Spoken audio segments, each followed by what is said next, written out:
자, 기업들의 단일 판매 공급 계약 공시. 이거 나올 때마다 주가가 막 들썩이죠. 근데 이걸 어떻게 봐야 진짜 가치를 알 수 있을까요? 오늘 그 방법을 제대로 한번 파헤쳐 보겠습니다. 이런 공시 딱 뜨면 와, 이거 대박인가? 싶잖아요. 그쵸? 근데 이게 마냥 좋은 소식이기만 할까요? 아니면 우리가 모르는 뭔가 숨겨진 이야기가 있을까요? 늘 헷갈리죠. 그래서 오늘은요, 먼저 이 계약 공시의 이면을 좀 들여다보고요. 핵심 규정인 5%와 2.5%가 뭔지 알아본 다음에 가장 중요한 세 가지 필터, 즉 규모, 지속성, 그리고 거래 상대방의 신뢰도, 이걸로 어떻게 옥석을 가릴지, 마지막으로 투자 결정을 위한 최종 점검까지 쭉 살펴보겠습니다. 자, 그럼 시작해 볼까요? 이 계약 공시라는 게요, 그냥 딱 보이는 헤드라인 숫자만 보고 판단하면 정말 큰일 날 수 있어요. 그 숫자 너머에 있는 진짜 의미를 읽어내는 게 정말 중요합니다. 사실 매일같이 이런 수주 성공 같은 좋은 소식들이 쏟아지잖아요. 근데 이게 다 똑같은 무게를 가진 게 아니거든요. 이 중에서 진짜 배기 정보를 골라내는 방법, 지금부터 알려드리겠습니다. 저희가 오늘 알려드릴 분석 방법은 그냥 제 맘대로 만든 게 아니에요. 바로 한국거래소의 공식 가이드에 딱 나와 있는 내용입니다.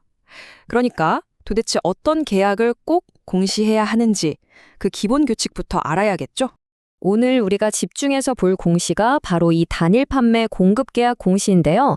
이게 뭐냐면요. 말 그대로 회사가 꽤 큰 규모의 계약을 하나 따냈을 때 우리 이런 계약했어요 하고 투자자들한테 의무적으로 알려주는 거예요. 왜? 중요한 정보니까 투자자들도 알아야 한다는 거죠. 그럼 꽤 큰 규모라는 기준이 뭐냐? 바로 이거예요. 5%. 그러니까 작년 한 해 전체 매출의 5%가 넘는 계약을 하나 따내면 이건 중요한 일이니까 무조건 공시해야 한다, 이겁니다. 그런데 좀 더 덩치가 큰 회사들 있죠? 자산이 2조 원이 넘는 대기업들. 이런 곳들은 기준이 더 빡빡해요.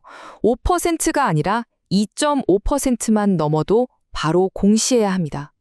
왜냐하면 이런 큰 회사들의 계약 하나하나는 시장 전체에 미치는 영향이 훨씬 크기 때문이죠. 자, 그럼 이제 진짜 중요한 얘기 해볼게요. 5%다, 2.5%다 이런 숫자만 안다고 되는 게 아니에요. 이걸 제대로 해석하는 우리만의 무기가 필요하겠죠? 그래서 준비했습니다.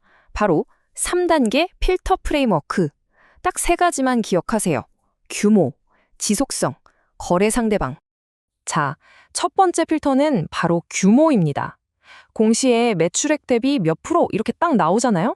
근데 이건 그냥 시작일 뿐이에요. 이걸로는 반도 못 본 겁니다. 자, 여기 예를 한번 볼까요? A 회사랑 B 회사가 있어요. 둘 다 똑같이 매출액 대비 5%짜리 계약 공시를 냈습니다. 그럼 똑같은 거 아니야? 할 수 있죠. 근데 보세요. A 회사는 연매출이 1,000억 원이라 5%면 50억 원이에요. 반면에 B 회사는 연매출이 10조 원이니까 5%면 무려 5천억 원입니다. 와, 금액 차이가 100배나 나죠? 그러니까 비율만 보지 말고 이 계약의 절대적인 금액이 얼마인지를 꼭 확인해야 한다는 겁니다. 이게 첫 번째 핵심이에요. 그럼 두 번째 필터로 넘어가 볼게요. 바로 지속성입니다. 이게 뭐냐면 이 계약이 그냥 한 번 터지고 마는 로또 같은 건지 아니면 매달 꼬박꼬박 월급처럼 들어오는 안정적인 수입원인지 이걸 가려내는 작업이에요. 이게 되게 재밌는 게요. 거래소 공시 해설서를 보면 이런 계약을 연속적인 경영 활동의 기반이라고 표현해요. 이게 무슨 뜻이겠어요? 애초에 이 공시를 만든 사람들부터가 이거 일회성으로 보지 말고 회사의 미래를 내다보는 힌트로 삼으세요 라고 말해주고 있는 셈이죠. 그럼 뭘 봐야 지속성을 알 수 있을까요? 간단해요. 공시 내용을 자세히 보세요. 계약 기간이 얼마나 긴지, 단발성으로 건물 하나 짓는 건지 아니면 몇 년 동안 계속 부품을 납품하는 계약인지, 그리고 진짜 중요한 거, 혹시라도 나중에 계약이 바뀌거나 심지어 취소됐다는 후속 공시가 나오는지, 이거 진짜 꼭 추적하셔야 합니다. 좋은 계약은 쉽게 끝나지 않거든요. 자, 이제 마지막 필터입니다.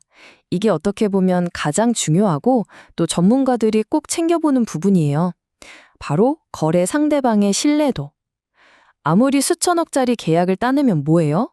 돈을 주기로 한 저쪽 회사가 갑자기 망해버리면 그냥 종이 쪼가리가 되는 거잖아요. 그래서 우리가 던져야 할 질문은 딱 하나입니다. 그래서 돈 줄 저 회사는 안전한가? 계약 기간 끝까지 돈을 제대로 낼 능력이 있는 회사인가? 이 리스크를 반드시 따져봐야 합니다. 근데 아니 다른 회사 재무 상태를 내가 어떻게 알아? 싶으시죠? 놀랍게도 이 힌트도 공시 시스템 안에 숨어 있습니다. 법적으로요, 거래 상대방에게 뭔가 큰 문제가 생기면 그것도 알리게 되어 있거든요. 바로 이런 것들이에요. 거래 상대방이 부도가 났다거나 법정 관리 같은 회생 절차에 들어갔다거나 아예 파산 신청을 했다거나 이런 심각한 위험 신호가 생기면 공시를 해야만 합니다. 그러니까 우리가 어떤 계약 공시를 봤을 때 그 계약 상대방의 이름을 검색해서 혹시 이런 안 좋은 공시가 나온 적은 없는지 크로스 체크를 꼭 해봐야 한다는 거죠. 자, 지금까지 좀 복잡했나요? 괜찮습니다. 여러분이 실제 투자할 때 바로 써먹을 수 있도록 이 3단계 필터를 깔끔하게 체크리스트로 정리해 드릴게요. 앞으로 단일 판매 공급 계약 공시를 딱 보셨다. 그럼 이 세 가지만 떠올리세요. 첫째, 규모. 비율만 보지 말고 절대 금액까지 꼭 같이 보세요. 둘째, 지속성. 이게 단발성인지 장기적인 건지 계약 기간과 성격을 확인하시고요. 마지막 셋째, 거래 상대방. 내 파트너가 믿을 만한 회사인지 리스크를 꼭 점검하세요. 이 세 가지만 거치면 됩니다. 어떠세요? 이 세 가지 필터만 딱 장착하고 나면 이제 여러분은 더 이상 반짝하는 헤드라인 뉴스에 휘둘리지 않을 수 있습니다. 숫자 뒤에 숨어 있는 진짜 이야기를, 기업의 진짜 가치를 꿰뚫어 볼 수 있게 되는 거죠. 자, 이제 다음 공시가 기다려지지 않으신가요?